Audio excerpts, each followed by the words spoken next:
The bridge was narrow, one person wide, maybe two if they liked each other. Weathered planks laid over rope and iron, swaying gently above a river so wide Sabrina could hear it before she saw it. That low, constant rushing, like the earth itself exhaling. She adjusted the braided hemp strap of her satchel where it dug into her shoulder and took her first step onto the bridge. The island sat in the middle of the river like something out of an old tale.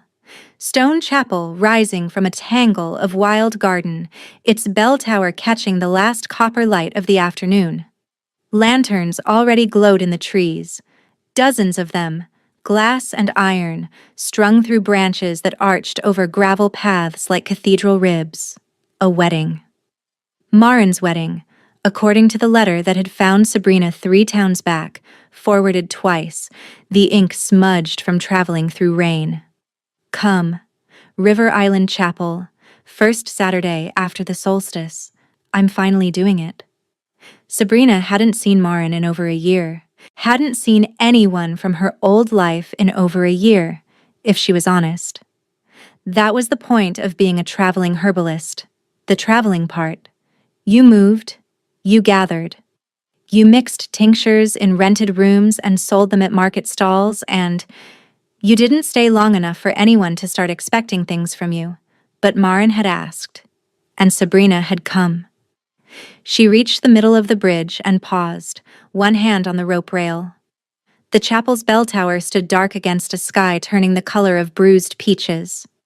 People moved on the grounds below. She could see them through the trees. Dozens of them. Maybe more. That seemed like a lot for Marin's wedding. She kept walking. The gravel path from the bridge wound through the wild garden. Lavender gone leggy, rosemary thick as hedgerows, jasmine climbing stone walls and spilling its sweetness into the warm evening air. Sabrina's herbalist instincts cataloged each one automatically. The lavender needed cutting back. The rosemary was exceptional. She rounded the final bend and stopped. The chapel courtyard was full. Not full the way a friend's small wedding would be full. Full the way a ceremony of state would be full. Rows of carved wooden chairs arranged in a wide crescent. Banners in deep green and hammered gold hanging from iron posts. Pack leaders seated in the front row, their formal cloaks unmistakable. Guards stationed at intervals, hands resting on sword pommels. And at the altar, a stone platform beneath a flowering arch, stood a man. Not a groom waiting for his bride, a king waiting for his mate. Sabrina's stomach dropped. She knew what this was. Every wolf in every territory knew what a mate selection rite looked like, even if they'd never attended one. The arch of braided branches, the ceremonial torches, the empty space beside the altar where candidates would stand. This was not Marin's wedding. She took a step backward. Her boot crunched on gravel, and the sound carried in the hush between the seated guests and the stone walls, sharp as a snapped branch. The man at the altar turned his head. Auburn hair, finger raked off his brow in a way that suggested he'd run his hands through it recently. Burnt amber eyes that caught the lantern light and held it. A deep wine silk shirt open at the collar, a dark sand suede vest fitted to broad shoulders, a bronze chain glinting at his throat. He wasn't dressed like a man performing a ritual. He was dressed like a man who'd rather be anywhere else. Until he saw her. Something shifted in his expression. Not surprise, exactly. Something deeper. Recognition without memory. Certainty without reason. His chin lifted, his shoulders squared, and one corner of his mouth curved upward in a way that made Sabrina's pulse stutter. She took another step backward. Don't. His voice carried across the courtyard without effort. Low, warm, unhurried. The kind of voice that didn't need volume to command attention. Every head in the courtyard turned toward her. Sabrina froze. She was acutely aware of how she looked. Travel-worn ivory tunic with its drawstring waist creased from days on the road. juniper green trousers muddied at the hems, boots that had walked through 3 counties. Her ink-black hair was swept behind her ears and hanging to her waist, tangled from the wind on the bridge. Her satchel was stuffed with dried yarrow and feverfew and a half-eaten bread roll. She looked like she'd wandered into the wrong story. She held up both hands. I'm at the wrong wedding. The man at the altar stepped down from the stone platform. Slowly, deliberately. His boots made no sound on the gravel as he walked toward her, and the assembled guests watched in stunned silence. He stopped 3 paces away, close enough that she could see the bronze chain at his collar was actually a series of interlocking wolf sigils. A king's chain. Close enough that she could smell cedar and something darker, warmer. Close enough that when he smiled fully, she felt it in her sternum. No, he said, quiet, certain. You're exactly where you should be. His name was Beckett Halford, Alpha King of the Northern Territories, unmarried, unclaimed, and, as of 17 minutes ago, utterly uninterested in the 6 candidates who had been presented to him in the ceremonial courtyard of the River Island Chapel. Sabrina learned all of this in the space of about 90 seconds, most of it from the horrified whispers of the women seated in the front row. I can't be here, she said, backing toward the garden path. I got the wrong island, the wrong chapel. I was looking for my friend's wedding and There's only one island. Beckett hadn't moved from where he stood, hadn't taken a single step toward her since that initial approach. He just watched her with those burnt amber eyes, patient as stone. And there's only one chapel.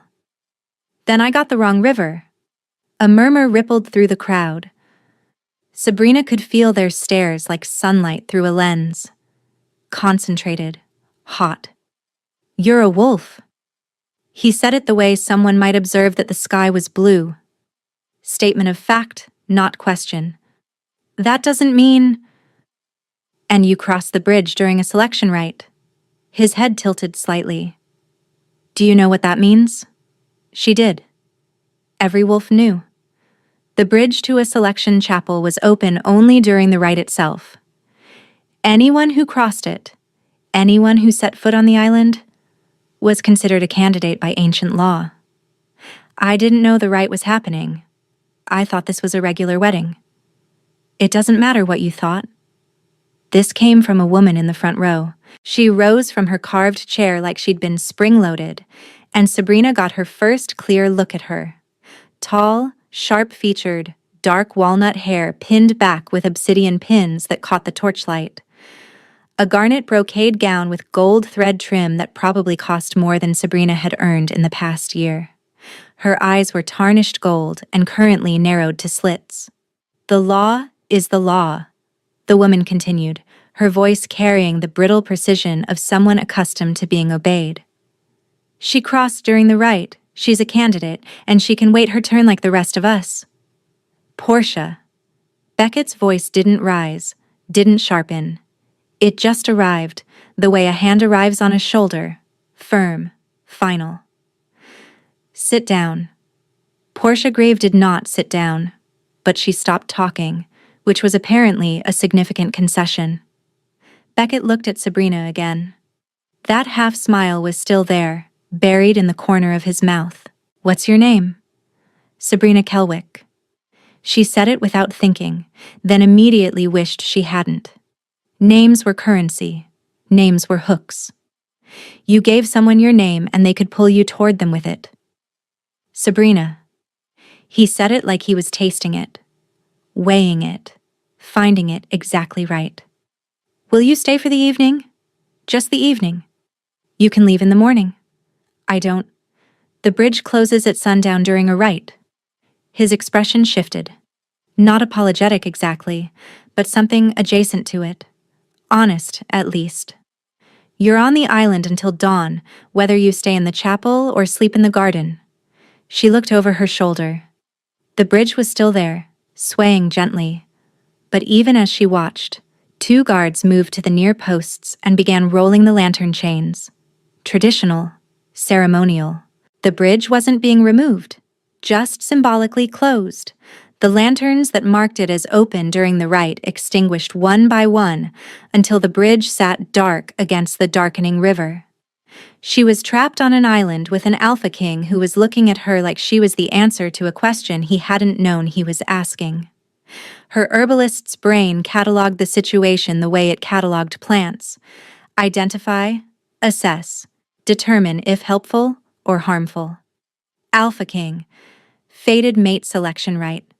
Bond she could still feel humming faintly in her wrist where he'd touched her. An island she couldn't leave until dawn. Helpful or harmful? She genuinely didn't know. Fine. She crossed her arms over her satchel strap. Just the evening. The selection rite was suspended. That was the word the officiator used. Suspended.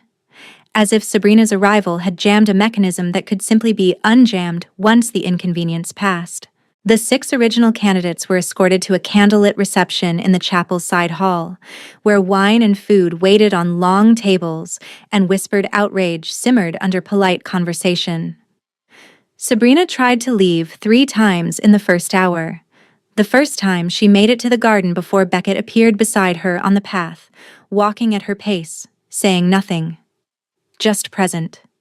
She stopped walking. He stopped walking. She turned around, he followed. The second time, she got as far as the bridge posts. The guards weren't blocking it. The closure was symbolic, not physical. But Beckett was there again, leaning against the stone pillar at the bridge's start. Arms crossed, that infuriating calm settled over him like a second skin. "You're free to go," he said. "I won't stop you." "Then why are you here?" "Because I want you to choose to stay. There's a difference." The third time, she didn't try to leave. She sat on a low stone wall at the edge of the wild garden and pulled her satchel into her lap and started sorting dried herbs because her hands needed something to do besides tremble. He sat beside her. Not close, not touching. Just near enough that she could feel the warmth radiating from him in the cooling evening air. "You're an herbalist," he said, watching her fingers separate yarrow from chamomile. "Traveling herbalist? I don't stay anywhere." "Why not?" She almost laughed. "Because staying means people expect things from you, and then you disappoint them. And then you leave anyway, except it hurts more because they thought you'd be different." The silence that followed was so complete she could hear the river. "My mother was an herbalist," he said after a moment. His voice had changed. Still warm, still low, but with something rawer underneath, like a door cracking open. "She used to say that people who work with roots understand anchoring better than anyone. They just don't always believe they deserve it." Sabrina's hands went still. She looked at him. Really looked, for the first time without the filter of panic or flight instinct. The lantern light caught the auburn in his hair, turning it to dark copper. His burnt amber eyes weren't watching her hands anymore. They were watching her face. And the expression in them was not the calculating assessment of a king choosing a political match. It was wonder. "I'm not—" she started. "Don't." He shook his head, just slightly. "Don't tell me what you're not. Tell me what you are." No one had ever asked her that. She swallowed hard. "Tired," she said quietly. "I'm tired." He nodded, said nothing. Let the truth sit between them without trying to fix it. And something inside her, something that had been clenched tight as a fist for longer than she could remember, loosened. Just slightly, just enough. The chapel's main hall was cleared for the evening meal. Long tables draped in linen, candles in iron holders, the smell of roasted root vegetables and fresh bread drifting from somewhere warm. Sabrina was seated at the high table because Beckett had placed her there, not with grand ceremony, not with announcement, just a hand on the back of the chair beside his and a quiet, "Here." Portia Grieve was seated 4 places down, and her expression could have curdled milk. "You realize what he's doing," Portia said, leaning across the woman between them during a lull. Her tarnished gold eyes locked onto Sabrina's. He's making a spectacle. You're a curiosity, a distraction. When the novelty wears off, he'll complete the rite and choose someone appropriate. Sabrina set down her bread. I didn't ask to be here. And yet you haven't left. Portia's smile was a blade. The bridge is symbolic, little herbalist. You could walk across it any time. You're staying because you want something. The worst part was that Portia wasn't entirely wrong. Sabrina pushed back from the table and walked outside. The courtyard was dark now, the ceremony torches extinguished, the only light coming from lanterns swaying in trees and the moon rising fat and pale over the river. She pressed her back against the chapel's stone wall and breathed. She heard him before she saw him. Footsteps on gravel. Measured. Unhurried. You don't have to keep following me, she said without opening her eyes. I know. He stopped a few feet away. Portia said something. Portia said several things. All of them designed to make me feel exactly as small as I already feel. You're not small. She opened her eyes. He was standing in a fall of moonlight, and the sight of him, the bronze chain catching silver light, the wine-dark silk shifting against his chest as he breathed, the way his hands hung loose at his sides as if he were deliberately keeping them open, unthreatening, made her breath catch. She's right about one thing, Sabrina said. I could have left. The bridge is right there. Why didn't you? The question hung between them like a held breath. Because you asked me to stay. Her voice was barely above a whisper. And no one has ever asked me to stay. Beckett went very still, the kind of still that was the opposite of calm, charged, restrained, a held-back tide. Sabrina. Just her name, just the shape of it in his mouth.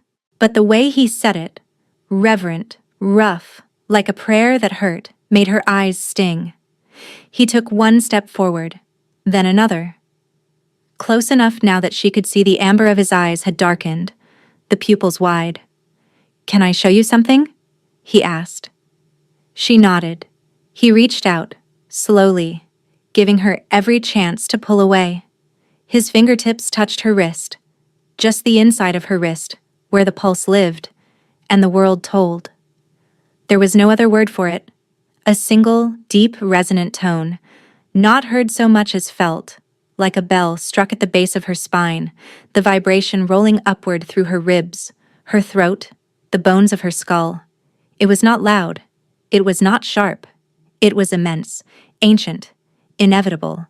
The bell in the chapel tower did not ring. But Sabrina heard one anyway, felt one. And when she looked at Beckett's face, she saw the shock of recognition in his eyes that told her he'd felt it too. That's, she breathed, the bond. His voice was hoarse.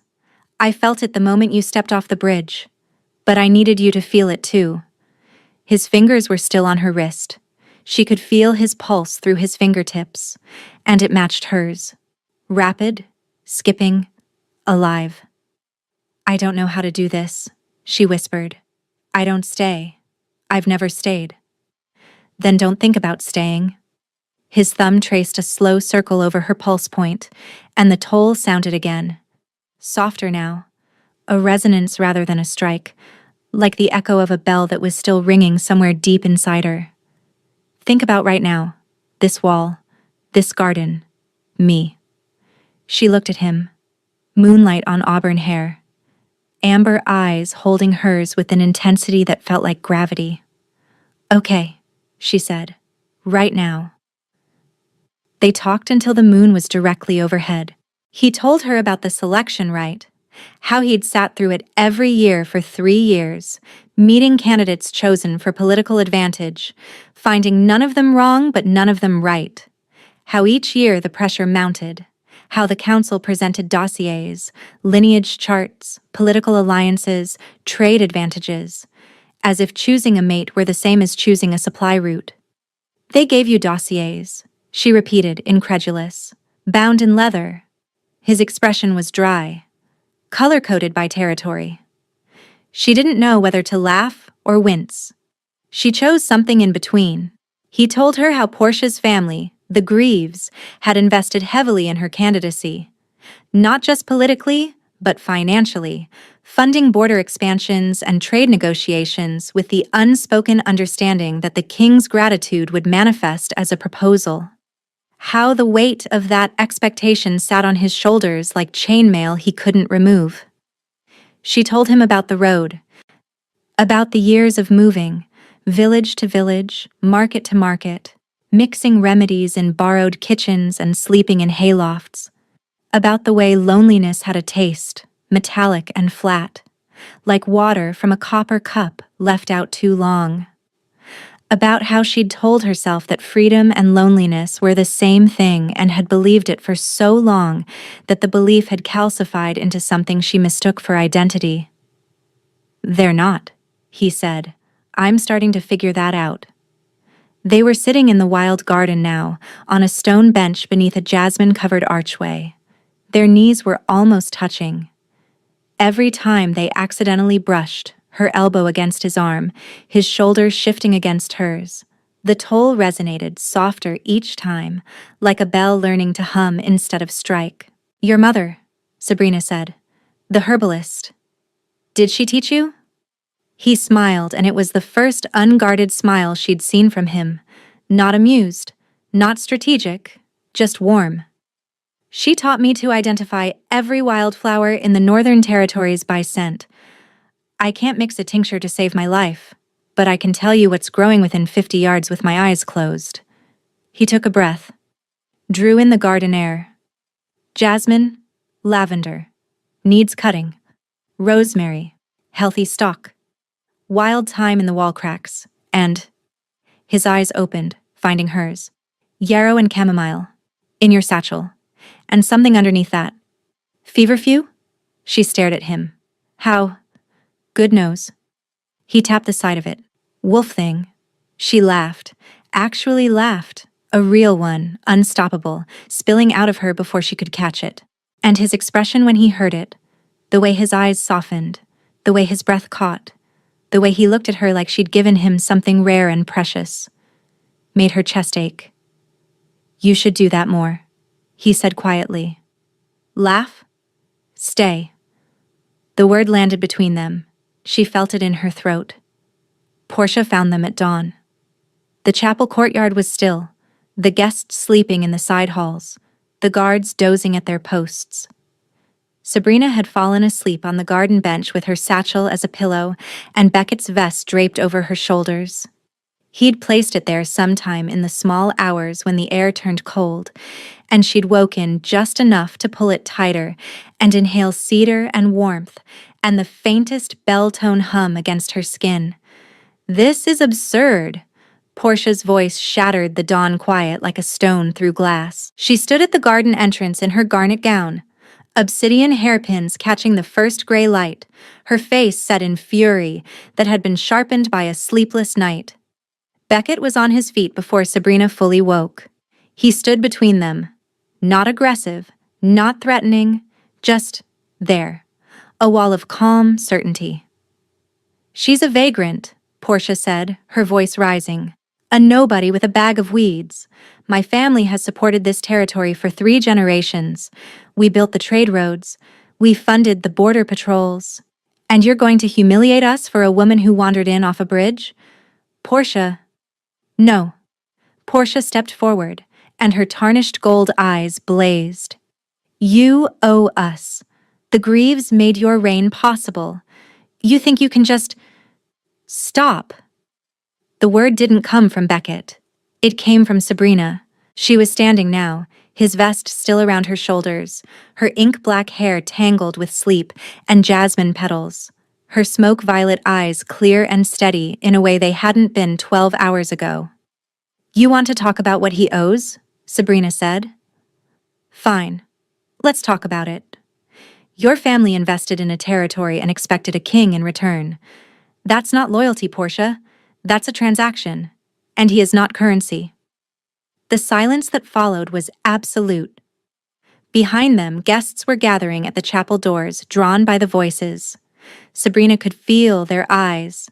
She didn't care. Something had cracked open inside her, something that had been sealed shut by years of making herself small, invisible, convenient. And what was pouring out of it was not fear. It was fury. Clean, bright, clarifying fury. Portia's mouth opened, closed. "I didn't ask to be here," Sabrina continued, and her voice was shaking, but it didn't break. "I walked onto this island by accident, but I'm standing here right now by choice. And if you think you can make me feel small enough to leave, you should know. I've been making myself small for years. I'm very good at it. And I'm done." Beckett hadn't moved. He was standing slightly behind her now. She'd stepped in front of him, she realized. Stepped between him and Portia.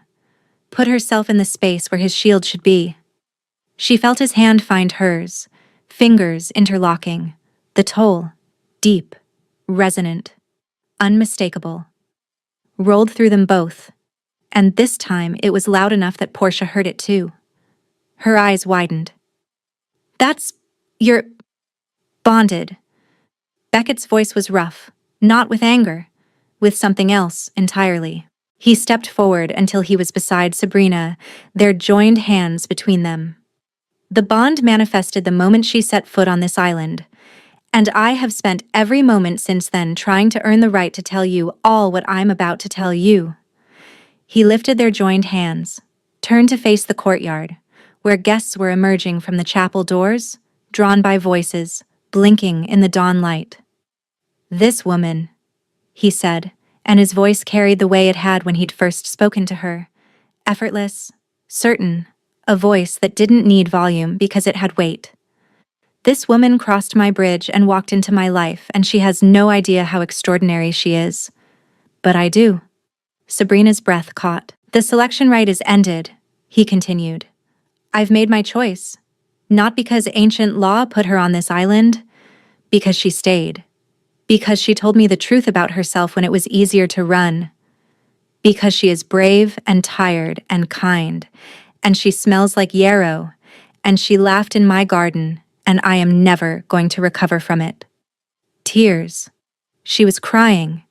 She could feel them, hot and steady, rolling down her cheeks, and she didn't wipe them away because her hands were full, one holding his, the other pressed against her own chest where the toll was resonating so deeply it felt like her heartbeat had been replaced by a bell.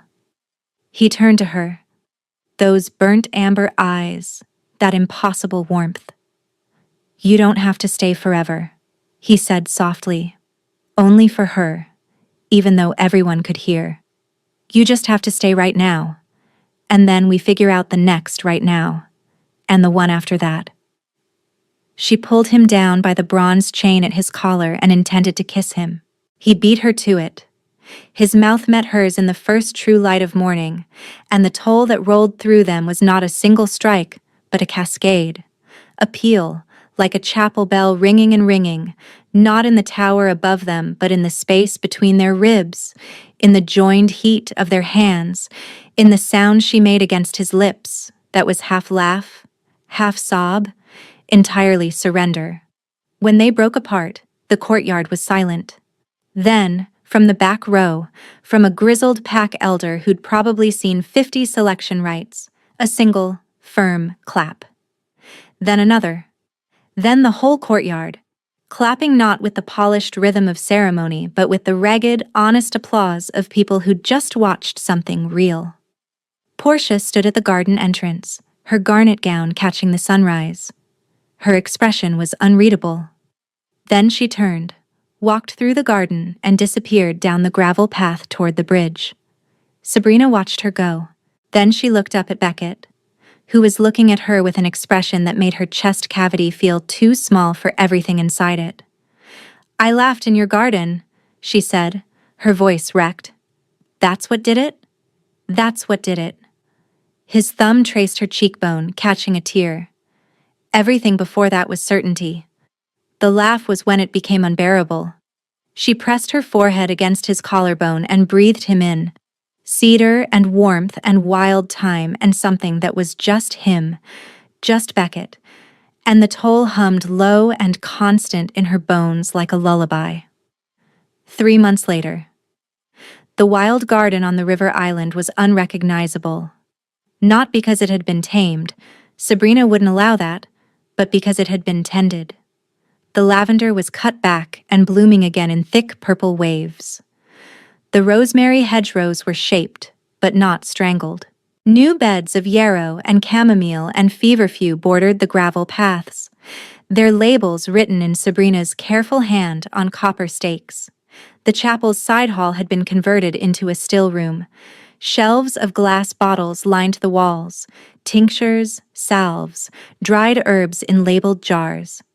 A copper distillation apparatus that Beckett had commissioned from a metalworker in the northern capital sat in the corner, gleaming and slightly dented from the time Sabrina had knocked it over while reaching for the elderberry extract. The island's herbalist in residence, the locals called her. Sabrina had rolled her eyes the first time she heard it. She'd stopped rolling her eyes the third time when a child from the river village had crossed the bridge with a cough that wouldn't quit, and Sabrina had mixed a thyme and honey syrup, and the child's mother had looked at her like she'd performed a miracle. The bridge that had once felt like a trap now creaked with foot traffic daily. Villagers coming for remedies, pack members seeking consultations, a steady stream of people who had learned that the island with the stone chapel and the wild garden also held a woman who could fix what ailed them. Sabrina had a waiting list. She had regulars. She had roots. She was in the garden now, on her knees in the dirt, repotting wild sage, when she heard the footbridge creak. She didn't look up. She knew the sound of his walk, unhurried, deliberate. The slight hitch in his stride where he always paused at the bridge's center to look at the river. "You're early," she called. "Council finished early." His shadow fell over her. Then he was crouching beside her, wine-dark sleeves rolled to the elbow, bronze chains swinging forward as he leaned in. "They approved the trade route extension to the southern villages. Your remedy kits can reach them by autumn." She sat back on her heels and looked at him. Auburn hair, finger-raked as always, burnt amber eyes, warm as lantern light. 3 months, and the sight of him still made the toll hum softly in her chest, not the great pealing strike of that first night, but a constant, gentle resonance. A bell that never quite stopped ringing. "You have dirt on your face," he said. "I have dirt everywhere. I'm gardening." He reached out and brushed his thumb across her cheekbone. The same gesture, the same place. He'd caught her tear on the morning he'd chosen her in front of everyone. The toll pulsed between them, warm and familiar. "Come for a walk," he said. "I'm in the middle of—" "Come for a walk." Softer now. That voice. That impossible, unbearable voice. She let him pull her to her feet, dirt-stained hands in his clean ones, and he led her through the garden to the gravel path, past the chapel with its bell tower dark against the afternoon sky, down to the bridge. The wooden planks swayed gently under their weight. She remembered crossing this bridge alone, wind-tangled, road-worn, heading toward a wedding that didn't exist. She remembered the panic, the certainty that she was in the wrong place. Beckett's hand tightened around hers. "You're thinking about the first time," he said. "How do you know?" "Because I think about it every time I cross this bridge." He stopped at the center, that spot where he always paused, and turned to face her. The river rushed below them, wide and glittering. "You were wearing that ivory tunic. Your satchel was stuffed with yarrow. You had breadcrumbs on your sleeve." "You noticed breadcrumbs?" "I noticed everything." His free hand came up to cup her jaw. "I noticed you stepped onto this island, and the whole world tolled like a bell. And I thought, there. That's where you were. I've been waiting, and you were out there on some road with breadcrumbs on your sleeve and dirt under your nails, and I didn't even know your name." Sabrina's throat closed. "Beckett." "I'm staying." He went still. That particular stillness. Not calm. Never calm. Just everything restrained to a single point of focused intensity. "Not just right now," she clarified. Her voice was thick but steady. Not just the next right now. I'm staying. Here. On this island.